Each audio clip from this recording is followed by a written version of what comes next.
The worst live TV deaths ever. Let's lock in. First, we gotta ask, how's the sound? Is the sound quality good, bruh? How our sound quality? Sound quality. 15th, 1984. Sound check. Sound check. Sound check. How we looking? Yeah, that overqualified stuff is just buns. Sounds good. I know that one. All right, cool. I don't know this one. I only know of one death on TV where a nigga shot himself. That's the only one I know. Incident. On April 15th, 1984, Tommy Cooper, a 63-year-old comedian, walked onto the stage at Her Majesty's Theatre in London. 12 million people were watching live from home on ITV. That's crazy. He was Britain's favorite comedian, and he was known as the man who made magic tricks funny by getting them wrong. That evening, Cooper wore a red cloak as he prepared for his magic act. If this the one where he catch a heart attack, I swear, niggas probably thought it was a joke. Little did he know that those would be his last words. As the show proceeded, the audience was already laughing. Suddenly, he slumped backward against the curtain. His body twisted. His legs twitched. The audience roared with laughter. Yeah. They thought it was part of the act. Cooper was famous for physical comedy. This looked like another one of his brilliant gags. You said I feel like a few famous magicians have died on TV. No, probably. When you talk, I can't hear nothing. Oh, like I'm too loud. I can fix that. Hold on, let me lock that in. Thank you. Is that better? Am I still loud or am I good? But behind the curtains, something was wrong. Cooper Good? wasn't moving. I bet. The routine was taking too long. Director You Alistair too low McMillan now? realized immediately that something terrible. What about now? We good He now? cut to an unscheduled commercial break, but they had to continue the show. Les Dennis and Dustin G were pushed onto the stage. They performed, while behind the curtains, people desperately tried to save Cooper's life. They tried to. Bro, how does that feel, his bro? chest. How does that feel? You're the guy who's up next. Nigga died. You got to perform knowing that nigga dead beside you. It's nasty work. Trying CPR, but Cooper wasn't responding. He was later rushed to Westminster Hospital and was pronounced dead on arrival from a massive heart attack. Damn, Tommy Cooper DOA. died to roars of laughter, while 12 million people thought it was just another joke. Hey, bro, he died doing what he Also loved. don't take seriously are their finances. Money slips away quietly, subscription by subscription, until it's gone. That's why Y'all want me to pause and talk, or y'all want us to watch this advertisement? Lock in. I want to thank all-in-one subscription here. I want to take control of it for free. The Phoenix helicopter. On July 27th, 2007, two news helicopters were covering a police chase in Phoenix, Arizona. The helicopters belonged to KNXV. Said do a handstand, please. No, Both ma'am. stations were broadcasting the pursuit live. It was mid-afternoon. Don't tell me the cops shoot this nigga down. The kind that happens frequently in major cities. The suspect was fleeing in a stolen vehicle. Police were following. The helicopters circled above, filming for their respective stations, providing aerial coverage. KTVK's helicopter carried pilot Scott Bowerbank and photographer Jim Cox. KNXV-TV's helicopter Jim carried pilot Cox. Craig Smith and photographer Rick Prolak. All four were. I'm sending all experienced cheese, no professionals. sauce. They'd covered countless chases before. Around 12:46 p.m., Like I said, Harry helicopters were over Cox. Steel Indian School Park in central Phoenix. Word. The chase was active below. Cameras were rolling. Then disaster struck. The helicopters collided in midair. The rotor blades hit each other. Metal tore. The aircraft spun out of control. Viewers watching at home saw the helicopters in frame during the chase coverage. Oh, shit. Then suddenly, both helicopters plummeted to the ground. They crashed in the park below. One hit near trees. The other crashed nearby. All four men died instantly. The Damn, impact was son, rest in catastrophic. peace, bruh. There were no survivors. Miraculously, nobody on the ground was hurt. The academic interview.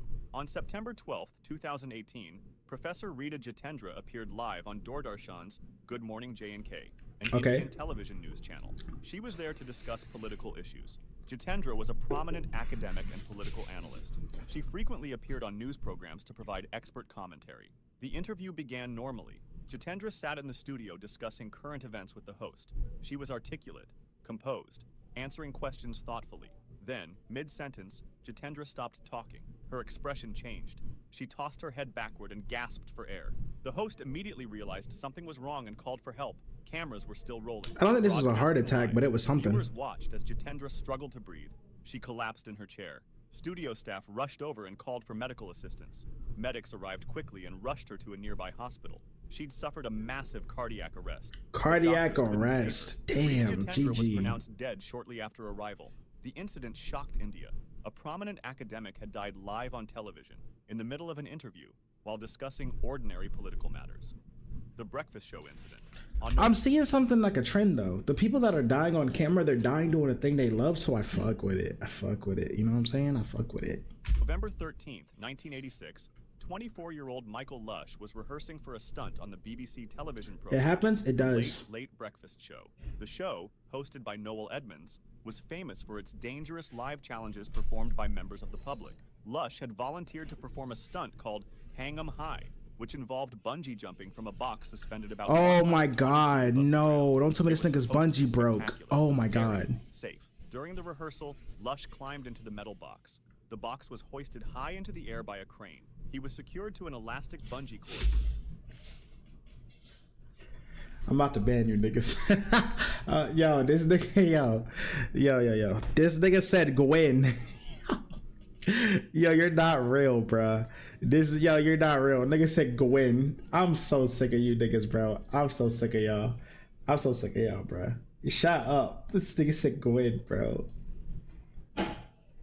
By a carabiner clip fastened to an eye bolt inside the box. Crew members stood below, watching. Cameras were ready. Then came the signal.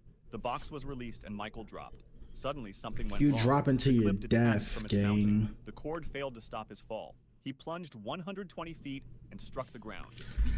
I ain't gonna lie, I've been in a situation like this. But I'm thinking like, damn, I'm kind of falling fast, ain't I? Like, that's what I'm thinking. I'm going down normal as shit. I'm like, damn, I'm falling fast, ain't I? It's over. That nigga had no time to be scared, be real. Impact was catastrophic. He was killed instantly. The accident shocked Britain. The death of Michael Lush changed British like I said, just land. And ended the era of live, unregulated. I'm superhero landing that. Realistically, if he landed on his feet, I think he'd just break his knees, but he'd be alright. But you can't control gravity when gravity controls you type shit. The sci-fi tragedy. On September 20th, 1996, 27-year-old actor Kenneth Keith Stedman was filming an episode of the science fiction series Sliders near El Mirage Dry Lake, California. The crew was shooting a desert chase scene. The cameras rolled. They said one last hard R. Across the barren expanse. It was a simple setup between takes. Then, out of nowhere, something went terribly wrong. The buggy hit uneven ground. It struck a hidden mound and flipped violently. Oh no, that's crazy. The vehicle rolled over, throwing Stedman from the seat before crushing him underneath. Crew members screamed for help. Paramedics were called immediately, racing across the desert floor. But by the time they... Why doesn't he have a seatbelt, gang? Why didn't he put a seatbelt on? That's my thought process. I mean, rest in peace, bro. Like, no disrespect, but like, yo, seatbelt. Reached him, it was too late. Kenneth Keith Stedman was pronounced dead at a local hospital. Rest in peace, though, bro. Production was halted.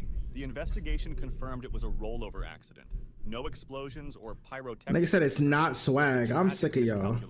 His death sent a jolt through Hollywood. It reminded everyone that even the simplest scene could turn fatal in an instant. The skiing disaster. On January 29, 1994, Austrian ski champion Ulrike Meyer stood at the top of the Kandahar downhill course in Garmisch-Partenkirchen, Germany. Cameras were rolling for a live World Cup broadcast. She Austrian, bro. Meyer was a 26-year-old, fearless and focused. She was a two-time Super G champion. That day, she adjusted her goggles. Everywhere fell silent. Just as the signal sounded, she pushed off. Her speed built instantly, about 62 miles per hour. Oh, that's nice. Shout out Askren. Every movement precise. It's gonna be a good one regardless. Like Askren going out and fighting, it's gonna be like a "we love you" Askren thing. I don't think Bilal's gonna try super hard. You know what I'm saying, bro? Just came back from like medical, nearly dying. I think this is like a farewell tour. It's gonna be amazing. But as she hit one of the fastest sections, something went wrong. Her ski caught an edge. In a split second, Meyer lost control. Initially, it was believed she struck a timing post, but later concluded she likely broke her neck upon hitting the ground, not from a post impact. Oh, okay, she then word. Slammed into the safety netting with tremendous force. The sound was sickening.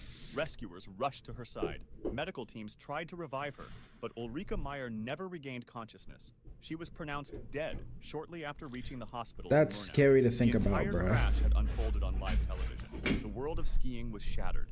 In the aftermath, officials redesigned courses, strengthened safety nets. Oh, so yeah, no, you're right. It was Drizzy. Drizzy said that they changed the safety net for this one. They did. A champion's final run, broadcast live to millions.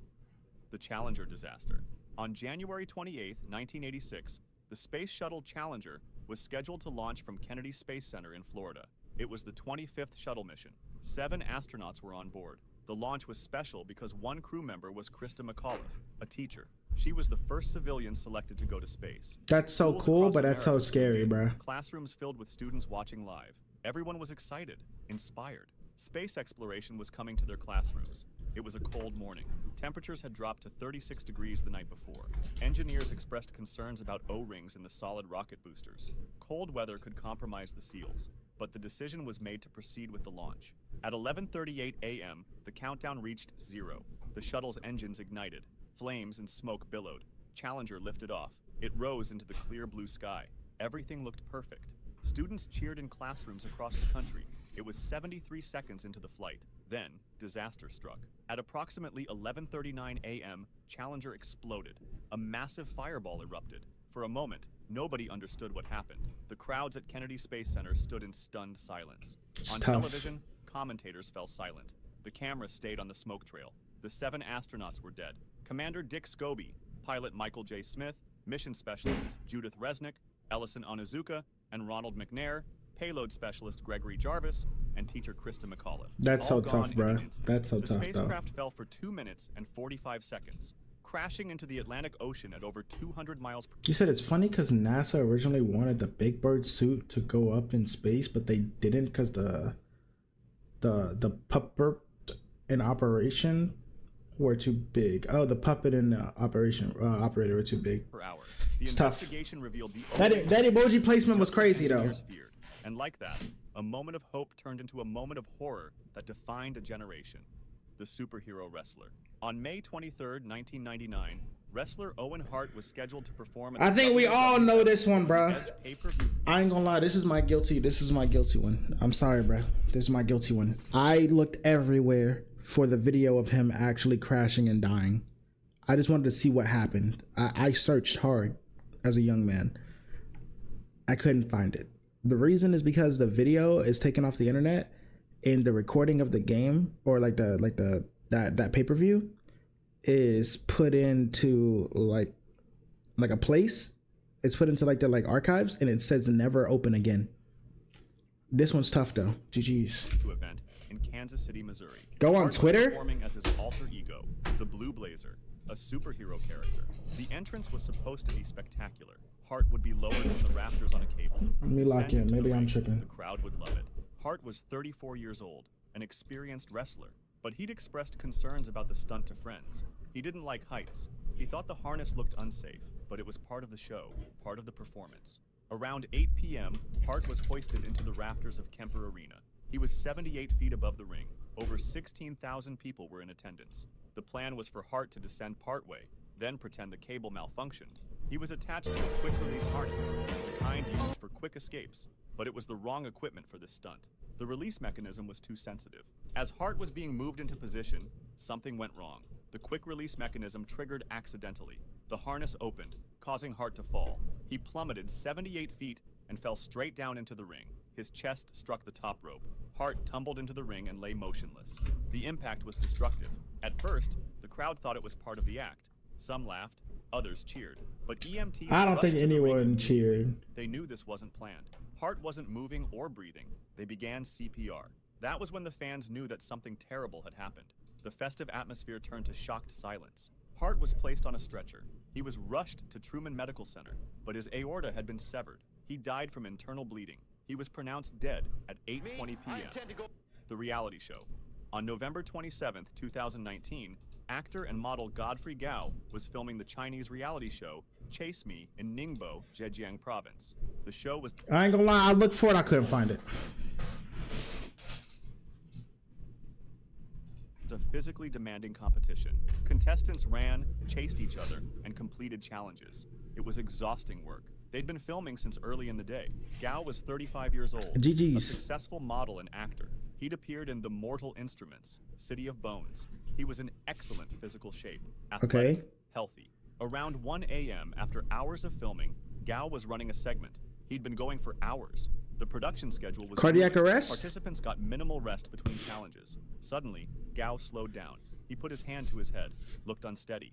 Then he collapsed, fell face first onto the floor. Cameras were still rolling. Other contestants rushed over. At first, some thought he was joking, but Gao wasn't moving. He wasn't responding. Production staff called for medical help. They No, tried I to didn't see that revive one. him, started CPR, but Gao remained unconscious. An ambulance was called, but it took time to arrive. He was rushed to the hospital. Hold on, bro. Nigga said, you never seen the one where UC died. I said, who? This nigga said, you see this dick in your mouth. Oh, bang. Bang. Oh, just say the word, Bron. Get him out of here. Get that nigga gone. Get him. I want to see it. I want to see it. Get that nigga gone. Get him. Get him. Bang. Bang. Alright, unban him. I had my fun. Unban him. But he'd suffered sudden cardiac arrest. Despite efforts to save him, Gao was pronounced dead at 4 a.m. His death became a catalyst for change, a tragedy that exposed the dark side of reality television production, where the quest for dramatic content could literally cost lives. The fall on set. On June 8, 2019, a 90-year-old legendary Philippine actor Eddie Garcia was filming the television drama Rosang Agamat in Manila. He was a legend in Philippine cinema. For over 7 decades, Garcia had been a fixture on screen. He'd played heroes, villains, soldiers, fathers, more than 600 film and television appearances. That's rough. The crew admired him. Younger actors looked up to him. Everyone wanted to be around Manoy, as he was fondly called. That day's scene seemed simple. Just a short walk during an outdoor shoot in Tondo, Manila. Garcia walked into Tondo, Manila. Suddenly, he stumbled. A cable lay across the ground. No way. No way he died to the But his streets. foot was caught on it. In that instant, Garcia tripped forward, hit the pavement hard, and went completely still. Crew members rushed over. This gotta be the craziest death I've ever seen. My nigga died to the street? At first, they thought it was just a simple fall, but something was wrong. He wasn't moving. The impact had broken his neck. A severe cervical spine fracture between the first and second vertebrae. There's 1,000 ways to die. I ain't gonna lie, it's 1,000 ways to die. The paramedics arrived, and he was rushed. And I don't want to hear you niggas say just catch your fall. I don't want none of y'all niggas to say just break your fall with your hands. I don't want to hear it. Don't do it. To the hospital. Early reports claimed he'd had a heart attack, but doctors later confirmed that it was blunt trauma from the fall.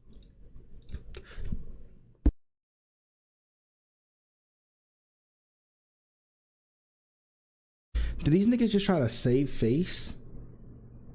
These niggas just tried to save face and say it was a heart attack to save him? On life support. For 12 days, his family waited by his bedside. Messages poured in from across the country, from actors, politicians, fans, all hoping for a miracle, but it never came.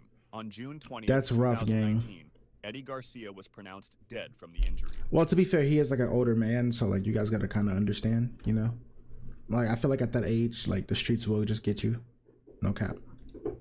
The morning news tragedy. On August 26, 2015, reporter Allison Parker and cameraman Adam Ward were doing a routine morning live broadcast at Bridgewater Plaza near Smith Mountain Lake in Virginia. It was 6:45 a.m. Parker was interviewing Vicki Gardner about local tourism. The camera was live. People were watching at home over their morning coffee. Then suddenly, gunshots rang out. 8 rapid shots in rapid succession. Parker screamed and ran. The camera shook violently, fell, and the feed cut to black. Back in the studio, anchor Kimberly McBroom looked shocked, confused. She didn't know what had just happened. Neither did viewers. The shooter was Vester Lee Flanagan, a former WDBJ reporter who'd been fired from the station 2 years earlier. Nigga, you team killing like that? That's nuts. He'd harbored resentment. That morning, he'd approached the live broadcast with a gun. He shot Parker first, multiple times. She tried running but collapsed, then turned to Ward and shot him while filming. He also shot Vicki Gardner, who survived her injuries. This nigga's ridiculous. There's no way. There's no way. After the attack, Flanagan fled and posted his own video to social media while driving.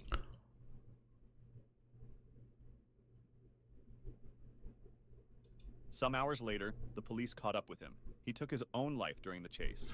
That nigga had demons, bro. That nigga had demons. Allison Parker and Adam Ward died at the scene. The Cavett Show. On June 8, 1971, the Dick Cavett Show was filmed at ABC Studios in New York City. The guest list that day was impressive. Writers, thinkers, celebrities. Among them sat J.Y. Rodale, a 72-year-old publisher and founder of Organic Gardening magazine. He was a pioneer of the organic food movement. Rodale was cheerful, lively, and proud of his work. During his interview, he spoke passionately about health, vitality, and the benefits of natural living. He joked that he would live to be 100. The audience laughed. Cavett smiled. Everything seemed perfectly ordinary. When his segment ended, Rodale stayed on stage as the next guest was introduced. The conversation continued. Cameras kept rolling. Then, without warning, something changed. Rodale leaned back in his chair. His head dropped. He stopped breathing. For a moment, the audience thought he was joking, maybe a part of the show's dry humor. But Cavett noticed something was wrong. He turned and saw Rodale motionless and eyes closed. At that moment, the laughter faded. Crew members rushed to his side. Medical staff tried to revive him, but J.I. Rodale was already gone. He had suffered a massive heart attack, dying instantly right there on the studio floor. Later, wow, that's crazy, by the way. described it as one of the most unthinkable moments of his career. If you'd like to see more stories like this, make sure to subscribe and feel free to drop.